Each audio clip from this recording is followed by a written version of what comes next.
지금 일본의 젊은 세대는 역사적 진실보다는 한국의 경제적 성장과 일본의 상대적 쇠퇴에 더 불만을 느끼고 있는 사람들이 많습니다. 진실은 중요하지 않아요. 그저 자신들의 불만과 열등감을 해소하기 위해 한국을 비난할 대상으로 삼아 감정을 분출하고 있죠. 라고 말하는 일본인이 있습니다. 대체 어떤 일이 있었던 걸까요? 저는 사이토 히로키라고 합니다. 도쿄 출신의 28세 일본인 역사교사예요. 학생들에게 한일 관계를 객관적으로 가르치고 싶지만 사실 몇 년 전까지만 해도 저는 그럴 자격이 없었습니다. 어릴 때부터 학교에서 배운 일본의 역사 교육을 그대로 받아들이며 자랐거든요. 우리 교과서에서는 일본이 한국의 근대화를 이끌었다고 가르쳤어요. 철도와 학교를 세워주고 산업을 발전시켜 주었다는 내용을 들으면서 자연스럽게 일본이 한국을 발전시킨 역할을 해줬다고 생각하게 되었죠. 대학에서 역사학을 전공했지만 한일 관계에 관한 깊은 연구보다는 표면적인 자료만 접했어요. 나카무라 교수님은 역사는 관점에 따라 다르게 해석될 수 있다며 일본 중심의 시각을 강조하셨죠. 직업 특성상 뉴스를 많이 접하게 되었는데 한국이 일제강점기와 전쟁 범죄에 대해 끊임없이 비난하는 뉴스를 자주 접했습니다. 한국은 위안부 문제와 강제징용 문제를 이야기하며 일본이 제대로 사과하지 않았다거나 배상이 부족하다고 주장했어요. 처음엔 그저 불편한 뉴스일 뿐이었지만 시간이 지날수록 그들의 주장은 저를 짜증나게 했습니다. 저는 이미 일본이 한국에게 충분히 많은 것을 베풀었다고 생각했으니까요. 교무실에서도 비슷한 대화가 오갔어요. 선배 교사인 타나카 선생님은 한국은 과거에만 집착하는 나라라며 학생들에게도 그렇게 가르치라고 조언했죠. 현대사 수업에서 한일 관계를 다룰 때 저는 무의식적으로 일본에 유리한 방향으로 수업을 진행했어요. 일본은 이미 충분히 사과했다. 한국은 과거만 들춰내려 한다는 식의 표현을 자연스럽게 사용했던 것 같습니다. 그 무렵 한국의 K-팝과 드라마가 큰 인기를 끌기 시작했어요. 학생들이 저에게 선생님은 BTS 좋아하세요? 라고 물어볼 때마다 짜증이 치밀어 올랐습니다. 저는 한국 음악에 전혀 관심이 없었는데 그런 질문을 받을 때마다 억지로 한국 문화를 따라야 하는 것 같은 압박을 느꼈거든요. 그러다 자연스럽게 인터넷 커뮤니티와 소셜 미디어에서 비슷한 생각을 가진 사람들과 소통하게 되었습니다. 특히 이오노 마모루카이 일본을 지키는 모임이라는 온라인 커뮤니티는 제 생각과 너무 잘 맞았어요. 그곳에서는 한국이 일본의 역사를 왜곡하고 일본을 가해자로 몰아가려 한다는 이야기가 끊임없이 올라왔습니다. 한국은 거짓말을 하고 있다. 일본이 한국을 발전시켜 줬는데 감사는커녕 비난만 한다는 주장이 반복되었고 저는 그 주장에 점점 더 빠져들게 되었어요. 온라인에서는 일본이 이미 1965년에 한국과의 청구권 협정으로 모든 배상 문제를 해결했는데도 한국이 강제징용 문제를 꺼내며 돈을 더 요구한다고 비난했어요. 저는 이 말에 공감했습니다. 이미 다 끝난 문제인데 왜 자꾸 이러는 걸까? 라는 의문이 계속 들었거든요. 2015년 위안부 합의에 대해서도 마찬가지였죠. 그 합의가 일본의 마지막 사과이자 배상이 될 것이라고 생각했는데 한국이 그 합의를 철회하려 한다는 뉴스를 보고 큰 배신감을 느꼈습니다. 저는 그저 한국이 일본을 악의적으로 비난하기 위해 이런 문제들을 끊임없이 꺼내는 거라고 확신하게 되었죠. 그때쯤 저는 카츠라 모임이라는 보수 성향의 역사교사 그룹에 가입하게 되었습니다. 그곳에서는 한국이 일본을 무너뜨리기 위해 역사 문제를 이용하고 있다는 주장이 끊임없이 제기되었어요. 모임의 대표인 야마모토 선생님은 한국이 일본에 대해 품고 있는 감정은 이기적이고 계산적인 것이라고 말씀하셨어요. 그는 한국이 경제적으로 일본을 따라잡고 싶어 하면서도 역사 문제를 이용해 일본을 공격하려 한다고 주장했죠. 교사 연수회에서 만난 이시카와 선생님은 노골적으로 혐한 발언을 서슴지 않았어요. 너희들 수업에서는 한국에 대해 절대 긍정적으로 가르치지 마라. 그들은 우리의 적이다. 그 말을 들으며 저는 고개를 끄덕였습니다. 그렇게 저는 한국을 적대시하는 감정 속에서 점점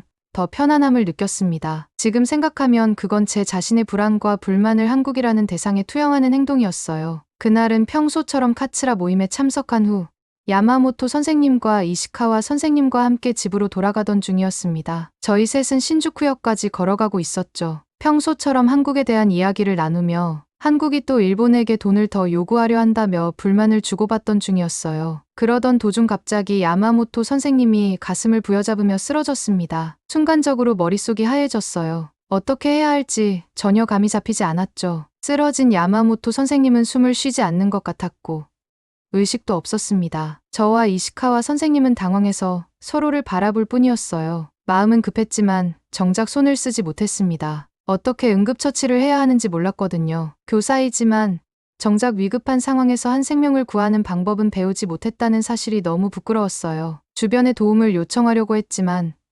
지나가는 사람들은 다들 멀찍이 서 지켜볼 뿐이었습니다. 몇몇은 수근거리면서 상황을 관망했지만 누구도 직접 나서지 않았어요. 일본에서는 타인과 신체 접촉을 꺼리고 모르는 사람 앞에서 적극적으로 행동하는 것을 부끄럽게 여기는 문화가 강합니다. 그 때문인지 다들 구급대가 오기만을 기다리는 것이 최선이라고 생각하는 듯했어요. 저 역시 그들과 마찬가지였어요. 마음속에서는 빨리 뭔가 해야 한다는 생각이 들었지만 몸이 움직이지 않았어요. 구급대가 금방 도착하겠지. 괜히 나서서 실수하면 더 큰일 날 수도 있어. 이런 생각들로 스스로를 위로하며 그저 무기력하게 서 있을 뿐이었습니다. 그때였어요. 지나가던 커플 중 한 여성이 저희 쪽을 보더니 달려왔습니다. 그녀는 쓰러진 야마모토 선생님에게 다가가더니 주저없이 심폐소생술을 시작했어요. 처음엔 당황해서 뭐라고 하는지 잘 들리지 않았는데 곧 그녀가 한국어로 말하고 있다는 것을 알아챘습니다. 그녀는 함께 있던 남성에게도 무언가를 지시했어요. 남성은 빠르게 고개를 끄덕이더니 어디론가 뛰어갔죠. 복잡한 신주쿠역에서 그녀는 전혀 주저함 없이 행동했어요. 마치 수백 번 연습한 것처럼 정확하게 가슴 압박을 시작했죠. 그녀의 손동작은 프로페셔널했고 침착하게 상황을 통제하는 모습이 인상적이었습니다. 자신이 외국인이라는 사실도 주변 사람들의 시선도 아랑곳하지 않고 오직 눈앞의 생명을 구하는 데만 집중했어요. 얼마 지나지 않아 그 남성은 자동 심장 충격기를 들고 돌아왔습니다. 그는 기계를 열고 패드를 야마모토 선생님의 가슴에 부착했어요. 기계가 신호를 보내자 여성이 저희에게 잠시 뒤로 물러나라고 손짓했어요. 저는 얼떨결에 그녀의 지시에 따를 수밖에 없었습니다. 잠시 후 자동 심장 충격기가 전기 충격을 가했고 여성이 다시 심폐소생술을 이어갔어요. 그 순간 저는 그저 멍하니 그 장면을 지켜볼 수밖에 없었습니다. 한국인 커플이 한 생명을 구하기 위해 이렇게 필사적으로 나서고 있다는 사실이 너무 낯설고 충격적이었거든요. 저는 평소에 한국에 대해 부정적인 감정만 품고 있었는데 정작 위급한 상황에서는 제가 아무것도 하지 못하는 사이 그들이 나서서 생명을 구하고 있었으니까요. 여성의 이마에는 땀방울이 맺혔지만 그녀는 지치지 않고 계속 심폐소생술을 이어갔어요. 남성은 주변 사람들에게 일본어로 구급차를 불렀나요? 라고 물었고 누군가 고개를 끄덕이자 안심한 듯 다시 여성 곁으로 돌아갔습니다. 그들은 서로 눈빛만 교환했을 뿐인데도 완벽하게 호흡이 맞는 것 같았어요. 얼마 지나지 않아 구급대원들이 도착했습니다. 그들은 한국인 커플에게 상황을 물어보고 그들이 어떻게 응급처치를 했는지 감사 인사를 전했어요. 여성은 유창한 일본어로 저는 서울에서 응급의학과 의사로 일하고 있어요. 마침 휴가차 일본에 왔다가 이런 일이 생겼네요 라고 대답했습니다. 잠시 후 그들은 자리를 떠났어요. 아무 대가도 바라지 않는 듯 그저 할 일을 했다는 듯이 떠나는 모습이 제게는 더 큰 충격으로 다가왔습니다. 야마모토 선생님은 구급대원들의 처치로 점차 의식을 회복했습니다. 한 구급대원이 저에게 말했죠. 조금만 늦었더라면 이미 손 쓸 수 없었을 겁니다. 그 말을 듣는 순간 전신에 소름이 돋았어요. 만약 그 한국인들이 없었다면 야마모토 선생님은 죽었을지도 모른다는 생각이 들었거든요. 그 순간 저는 복잡한 감정에 사로잡혔습니다. 제가 평소 그렇게 미워했던 한국인들이 위급한 순간에 나서서 생명을 구한 모습이 머릿속에서 떠나지 않았어요. 그러나 여전히 혼란스러웠어요. 어쩌면 그저 우연일 뿐이라고, 한국인 커플이 특별한 사람들이었을 뿐이라고 스스로를 설득하려 했습니다. 하지만 그 장면은 제 머릿속에서 떠나지 않았어요. 특히 그들이 보여준 행동의 결단력, 망설임 없는 용기, 그리고 무엇보다 아무런 보상도 바라지 않고 떠난 모습이 계속 생각났습니다. 야마모토 선생님은 병원에서 무사히 회복하셨어요. 구급대원의 말처럼 조금만 늦었더라면 생명을 잃을 수도 있었던 위기였죠. 그날 이후로도 저는 머릿속이 복잡해서 잠을 잘 수가 없었습니다. 저는 그날 있었던 일을 카츠라 모임의 이시카와 선생님에게 털어놓고 싶었습니다. 저보다 더 많은 것을 알고 한국을 경계하던 그에게 조언을 구하고 싶었어요. 학교로 향하는 전철 안에서 조심스럽게 말을 꺼냈습니다. 저는 그날 한국인들이 그렇게 나서는 걸 보고 좀 놀랐어요. 그 사람들이 없었다면 야마모토 선생님이 큰일 날 뻔했잖아요. 그러나 이시카와 선생님의 반응은 전혀 예상 밖이었습니다. 그는 고맙다는 말은커녕 맹목적인 혐오를 쏟아내기 시작했어요. 그렇게 명확한 상황이었는데도 이시카와 선생님은 한국인들을 의심하고 비난하는 말을 멈추지 않았습니다. 그 순간 제 마음속에서는 무언가가 부서지는 느낌이 들었어요. 이건 뭔가 잘못된 거야. 평소 같았으면 그의 말에 동조했을 텐데.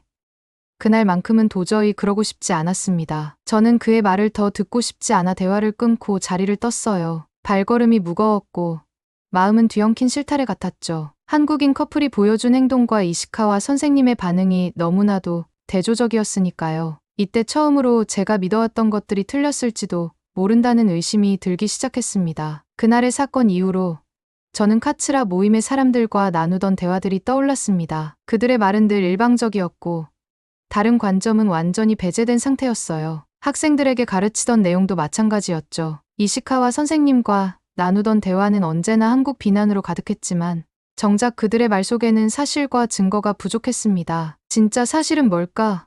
그 답을 찾고 싶었습니다. 어쩌면 제가 듣고 믿었던 모든 것이 거짓일 수도 있다는 생각이 들기 시작했어요. 교사로서 학생들에게 거짓을 가르치고 있다는 생각은 견딜 수 없이 괴로웠습니다. 저는 단순히 한국을 미워하는 데서 그치지 않고 진짜로 무엇이 있었는지 스스로 조사해보기로 결심했어요. 처음에는 망설임이 컸습니다. 만약 제가 찾은 자료들이 제가 믿어온 것들과 다르다면 저는 그동안의 저 자신을 부정해야 했으니까요. 그것이 두려웠던 겁니다. 하지만 그럼에도 불구하고 저는 눈을 돌리지 않기로 결심했어요. 진실이 무엇이든 간에 이제는 직접 확인하고 싶었습니다. 시간이 날 때마다 역사 자료와 기사들을 찾아보기 시작했어요. 일본과 한국의 관계, 일제강점기, 그리고 전쟁 범죄에 대해 더 깊이 알아보기로 했죠. 처음엔 인터넷을 통해 일본 정부가 발표한 공식 입장과 주장을 다시 정리했습니다. 하지만 곧 일본 정부가 감추려 했던 많은 역사적 사실들에 대해 접하게 되었어요. 도쿄 국립도서관에서 찾은 한 오래된 문서는 저를 충격에 빠뜨렸어요. 그것은 일본군이 한국인 여성들을 강제로 위안부로 끌고 간 증거였습니다. 문서에는 구체적인 지시와 인원수, 담당자 이름까지 적혀 있었어요. 그동안 우리는 위안부는 자발적이었다라고 배웠지만 이 문서는 명백히 그것이 거짓임을 증명했습니다. 특히 위안부 문제와 강제징용에 대한 자료들을 보면서 저는 충격을 받았어요. 일본이 그동안 저지른 잔혹한 범죄와 인권 침해가 생각보다 훨씬 심각했거든요. 그동안 저는 그 문제들이 과장되었다고만 생각했는데 자료를 보면 볼수록 제가 알고 있던 것들이 왜곡된 정보에 불과했다는 사실을 깨닫게 되었습니다. 이게 다 사실이라면 그동안 내가 해온 말과 행동들은 뭐였던 거지? 제 자신이 부끄러웠고 어리석다고 느껴졌습니다. 무엇보다 교사로서 학생들에게 진실이 아닌 것을 가르쳐왔다는 사실이 가장 괴로웠어요. 이시카와 선생님의 냉소적인 반응이 다시 떠올랐어요. 그는 한 한국인이 자신의 동료를 살리고도 여전히 혐오하는 것을 멈추지 않았습니다. 그 모습이 제게는 더 이상 이해되지 않았어요. 진실을 알게 되었는데도 그들은 왜 여전히 그들을 미워할까? 저는 그들의 혐오가 단순한 불만이 아닌 분풀이와 집착에 가깝다는 것을 깨닫기 시작했습니다. 자료를 파고들수록 저 자신이 얼마나 무지했는지 깨달았습니다. 제가 의지했던 카츠아 모임과 인터넷 커뮤니티는 일부 사실을 왜곡하거나 숨기고 자신들에게 유리한 정보만 반복적으로 퍼뜨렸던 겁니다. 어릴 적부터 배우지 못했던 진실을 마주하며 저는 지난날 제가 내뱉었던 혐오와 비난의 말들이 떠올라 괴로워졌어요. 카츠라 모임에서 계속해서 나눴던 이야기들이 얼마나 일방적이었는지 깨달았고 이제는 그곳 사람들에게 진실을 전달해야 한다고 생각했어요. 그렇게 저는 다음 모임 날 카츠라 모임의 선생님들 앞에서 제 경험과 조사를 이야기하기로 결심했습니다. 용기가 필요했어요. 그들 사이에서 오랫동안 한국을 비난하는 말을 들어왔던 제가 이제는 반대되는 이야기를 꺼내야 했으니까요. 모임이 시작되고 잠시 분위기가 가라앉을 때 저는 조심스럽게 말을 꺼냈습니다. 저는 그동안 한국에 대해 잘못된 생각을 가지고 있었던 것 같아요. 직접 자료를 찾아보니까 일본이 정말 큰 잘못을 저질렀더라고요. 우리가 알고 있던 것과는 다르게 강제징용과 위안부 문제는 생각보다 훨씬 심각한 문제였습니다. 하지만 제 말이 끝나자마자 모임의 선생님들이 저를 향해 비난을 쏟아내기 시작했습니다. 그들은 제 말을 들으려 하지 않았어요. 오히려 저를 비난하며 몰아세우기 바빴죠. 한순간에 모임에서 배신자가 되어버린 기분이었습니다. 제 말은 조금의 공감도 얻지 못한 채 묻혀갔고 선생님들은 여전히 맹목적인 혐오에 빠져 있었어요. 교무실에서도 차가운 시선이 느껴졌어요. 제가 모임에서 한 말이 소문이 난 것 같았습니다. 하지만 그렇다고 해서 모든 걸 포기할 수는 없었어요. 나와 비슷한 또래 교사들에게는 이 진실을 알리고 싶었습니다. 혹시라도 그들은 변할 수 있지 않을까 하는 작은 희망을 품고 저는 학교에서 만난 젊은 교사들에게 제 경험과 조사 결과를 이야기하기 시작했어요. 처음에는 몇몇 교사들이 관심을 가지는 듯했어요. 특히 신입교사인 후지와라 선생님은 제 이야기에 진지하게 귀를 기울였죠. 하지만 대부분의 교사들은 역사적 진실보다는 한국의 경제적 성장과 일본의 상대적 쇠퇴에 더 불만을 느끼고 있었어요. 그들의 말에는 한국이 자신들이 누려왔던 우월성을 위협한다는 열등감과 불안이 가득했죠. 그들은 한국을 비난할 대상으로 삼아 감정을 분출하고 있었던 겁니다. 이 모든 상황을 겪으면서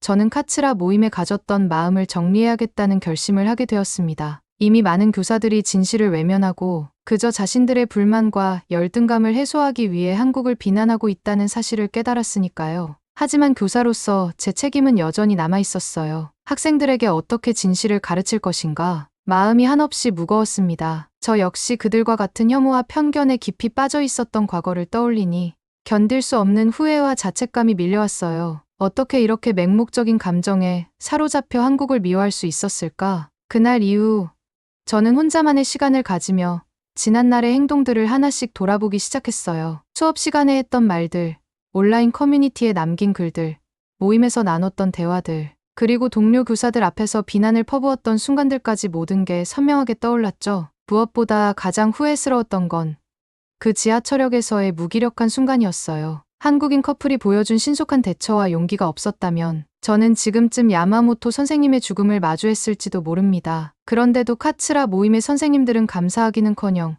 여전히 한국인을 비난하고 있었죠. 그 모습을 보며 깨달았습니다. 그들은 절대 변하지 않을 거라고. 그렇다고 제가 이대로 조용히 물러날 수는 없었어요. 더 이상 그들과 같은 길을 걷고 싶지 않았기 때문입니다. 특히 교사로서 앞으로 제 수업을 듣게 될 학생들에게 진실을 가르쳐야 할 의무가 있었어요. 저는 뭔가 할 수 있는 일이 있어야 한다고 생각했습니다. 학생들에게 진실을 가르치는 것뿐만 아니라 한국인들에게 직접 사과할 수는 없더라도 제 잘못된 행동을 바로잡고 비슷한 혐오를 가진 사람들에게 변화의 메시지를 전달하고 싶었어요. 그날부터 저는 온라인에 저희 경험을 정기적으로 올리기 시작했습니다. 교사로서 일본과 한국의 관계, 역사적 진실, 그리고 편견이 어떻게 교육을 왜곡하는지에 대해 솔직하게 적었어요. 제가 한국을 미워하게 된 이유, 카츠라 모임에서 들었던 이야기들, 그리고 지하철에서 만난 한국인 커플의 이야기를 솔직하게 적었습니다. 이 글을 쓰는 일은 쉽지 않았어요. 과거의 저 자신과 맞서 싸워야 했고, 제가 했던 행동을 후회하는 감정을 매번 마주해야 했으니까요. 하지만 그것이야말로 제가 진심으로 책임을 지는 방법이라고 생각했습니다. 처음엔 아무도 제 글에 관심을 가지지 않았어요. 몇몇은 댓글로 저를 배신자라고 조롱하기도 했죠. 하지만 그것마저도 감수해야 한다고 생각했습니다. 잘못된 길을 걸어왔다는 걸 이제라도 깨달았다는 것이 중요했어요. 수업 시간에도 변화를 줬습니다. 더 이상 일방적인 시각으로 역사를 가르치지 않기로 결심했어요. 학생들에게 양쪽의 주장을 모두 들려주고 스스로 생각할 수 있는 기회를 주었습니다. 처음에는 이런 변화가 학교 내에서 논란이 되었지만 저는 교사로서 진실을 전할 의무가 있다고 단호하게 말했어요. 이 결정은 제 교직 생활을 위태롭게 할 수도 있었어요. 하지만 저는 이것이 옳은 길이라고 믿었습니다. 몇몇 학부모들은 불만을 표시했지만 동시에 제 수업 방식을 지지하는 학생들과 학부모들도 있었어요. 시간이 지나면서 제 글을 읽고 공감하는 사람들도 조금씩 나타나기 시작했습니다. 그들은 대부분 저와 비슷한 경험을 했던 사람들이었어요. 하지만 여전히 카츠라 모임의 영향력이 강했어요. 제 글을 읽고도 저를 욕하고 조롱하는 사람들이 줄지 않았습니다. 그럼에도 불구하고 저는 포기하지 않기로 결심했어요. 누군가는 이 사실을 말해야 했고 저는 그 역할을 기꺼이 감당하기로 했습니다. 시간이 흐르면서 조금씩 변화를 느끼기 시작했어요. 처음에는 아무도 제 글에 귀 기울이지 않았지만 어느 날 한 고등학교 교사가 댓글을 남겼습니다. 사이토 선생님의 글을 읽고 용기를 얻었습니다. 저도 학생들에게 진실을 가르치려고 합니다. 그 글을 읽고 저는 작은 희망을 느꼈어요. 제가 전한 메시지가 누군가에게 도달했다는 사실이 저를 조금이나마 위로해 주었죠. 그러던 중 저는 다시 한번 한국과 일본 사이의 외교 분쟁이 뉴스에 오르내리는 것을 보게 되었어요. 위안부와 강제징용 문제가 또다시 갈등의 중심에 있었습니다. 저는 뉴스 댓글창을 보며 다시 한번 깊은 한숨을 내쉬었어요. 일본 사람들은 또다시 한국을 비난하며 혐오를 퍼붓고 있었거든요. 어느 날 후지와라 선생님에게서 연락이 왔어요. 그는 한때 저와 같은 카츠라 모임에 속했던 친구였죠. 저는 그에게 과거에 제가 가졌던 혐오와 편견이 어떻게 무너졌는지, 그리고 그 모든 감정이 편협한 정보와 왜곡된 사실에서 비롯되었음을 차근차근 설명했습니다. 학생들에게 진실을 가르치는 것이 얼마나 중요한지도 이야기했어요. 그 친구가 당장 변하지 않더라도 진실을 알아보려는 마음을 가졌다는 것만으로도 큰 변화였습니다. 며칠 후, 저는 뜻밖의 소식을 들었어요. 후지와라 선생님이 자신의 수업에서 양쪽 시각을 모두 다루기 시작했다는 것이었습니다. 한국과 일본의 갈등이 완전히 해결되기까지는 오랜 시간이 걸릴 것이라는 사실을 잘 알고 있어요. 하지만 그 과정 속에서 작은 변화들이 쌓이고 서로를 이해하려는 노력이 지속된다면 언젠가 화해의 날이 올 것이라고 믿습니다. 제 삶의 방향은 명확합니다. 저는 진실을 마주했고 그 진실이 저를 변화시켰어요. 이제는 그 변화를 다른 사람들에게도 전하는 것이 제 몫입니다. 특히 학생들에게 올바른 역사를 가르치는 것이야말로 제가 해야 할 일이라고 생각해요. 지금도 많은 사람들이 한국과 일본의 갈등 속에서 서로를 비난하며 살아갑니다. 하지만 저는 믿어요. 저처럼 변화할 수 있는 사람들이 분명히 있을 것이라고. 한국인 커플에게 진심으로 감사를 전하고 싶습니다. 그들은 단지 한 생명을 구한 것이 아니라 저에게 진실을 볼 수 있는 용기와 편견에서 벗어날 수 있는 기회를 주었어요. 언젠가 그들을 다시 만날 수 있다면 진심으로 감사하다고 말하고 싶습니다. 그들의 선한 행동이 저와 제 학생들, 그리고 앞으로 제 수업을 들을 많은 학생들의 생각을 바꾸어 놓았다고 말해주고 싶어요.